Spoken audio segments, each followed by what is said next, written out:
Robby, what's on your radar? Well, the public is only beginning to understand the extent of the crimes committed by Sam Bankman-Fried, a cryptocurrency entrepreneur who lost billions of dollars after his exchange, FTX, was revealed to be a Ponzi scheme. Sam Bankman-Fried, better known as SBF, has seen his net worth plunge from $10 billion to effectively nothing in the course of a few days. He's declared bankruptcy, was recently questioned by the police in the Bahamas, where he resides, etc. John Ray III, who was brought in to manage Enron following that company's destruction, is now the CEO of FTX. In a court filing last week, he said he has never seen such a, quote, complete failure of corporate control, including at Enron.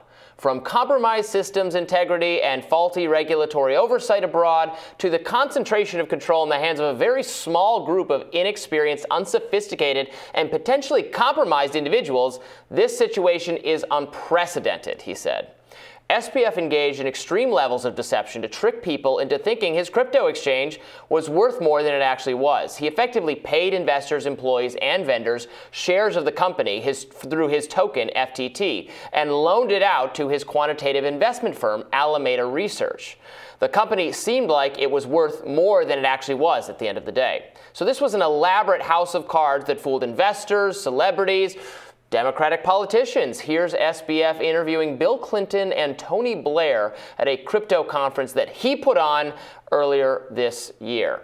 Indeed, SBF had aspirations to play in Democratic Party politics. This election cycle, he was the second most prolific funder of Democratic candidates after George Soros. I talked about that on my radar last week, of course, but here's some new news. Not only was he a funder of Democratic political causes, he was also a funder of progressive and mainstream media. According to the journalist Teddy Schleifer, SBF gave money to Vox Media, the progressive news explainer website created by liberal bloggers Ezra Klein and Matt Iglesias. Vox also owns the New York Magazine. SBF made a grant to our friends at The Intercept. That publication received $500,000 a few months ago, had another $250,000 on the way, and was due to receive $3.25 million from SBF in coming years. Acting editor-in-chief Ryan Hodge notes that SBF's bankruptcy will leave The Intercept with a significant hole in its budget and has asked readers to consider making donations. SBF gave money to Semaphore, a new journalism project created by Ben Smith, formerly the media columnist at the New York Times, and before that the editor-in-chief of BuzzFeed. And SBF was in the process of giving $5 million to ProPublica. Now, ostensibly, this was in support of research to understand the COVID-19 pandemic and to prevent future pandemics. And to be clear, I believe that much of the pandemic-related journalism done by ProPublica, The Intercept, and other SBF-backed outlets is of high quality. We've cited it on this show. But SBF's own attitude toward his funding seems to be that it's all for show, that it's a front, literally. Here's how he described ethics in private messages with a Vox reporter.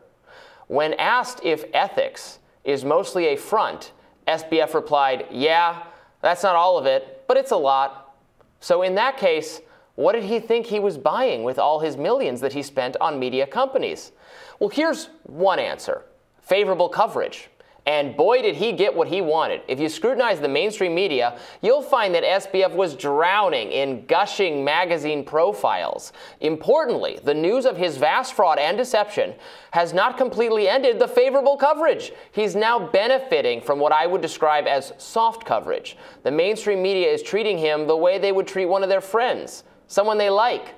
Maybe he did some bad things, but hey, his heart was in the right place, wasn't it? The New York Times report on this disaster uses passive, soft language to disguise blame at every turn. The headline says it all: how Sam Bankman-Fried's crypto empire collapsed. Mr. Bankman-Fried said in an interview that he had expanded too fast, failed to see warning signs, but he shared few details about his handling of FTX's customers' funds. Expanded too fast? Failed to see warning signs? Flew too close to the sun? He defrauded people out of millions and billions of dollars. The empire didn't collapse of its own accord. It collapsed because he built it out of fraudulent materials. And the Washington Post reporting on this subject centered SBF's pandemic spending on pandemic prevention. And then in a recent Substack post on SBF, Matt Iglesias noted that he had a meeting with SBF and declined a business opportunity with him, even though they share a similar philosophy called effective altruism.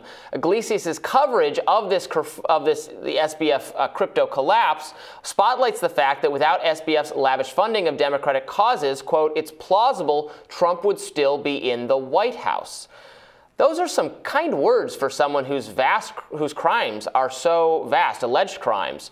And I think it's worth wondering how much of this spending on media was exactly what SBF is now claiming in those leaked DMs, sort of that it was a front and that it was in order to inspire favorable coverage. So the New York Times, the Washington Post, they didn't receive money as far as we know from SBF. But these are outlets that have had apocalyptic coverage of tech ventures. The New York Times, their reporting on tech makes it sound like every new development, Clubhouse, Twitter, Facebook, corrupting our democracies, the threat of those billionaires and how they'll spread misinformation, etc.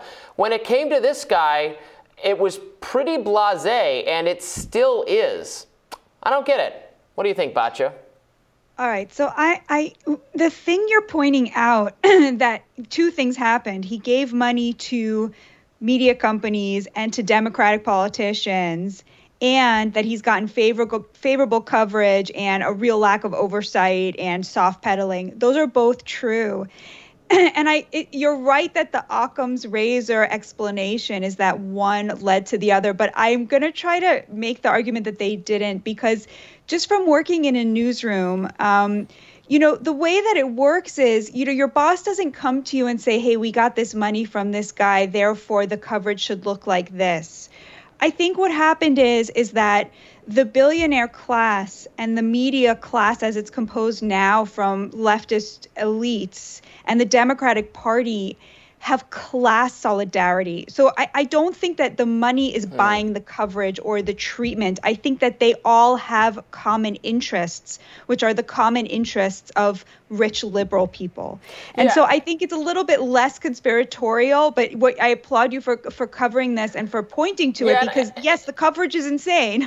Right, and I take that, I want to be very careful with what I'm claiming here, because I work for a magazine, a nonprofit magazine, Reason, that receives donations. I feel like we're often accused of like, oh, you're just doing what your corporate master or your rich masters are telling you to do. I feel like I get that criticism a lot from people in progressive media who also have their own funders and like, well, are you saying you just do whatever they tell you to do? So I absolutely take your point. I'm just trying to square the treatment, like specifically the New York Times, how they talk about SBF versus Mark Zuckerberg.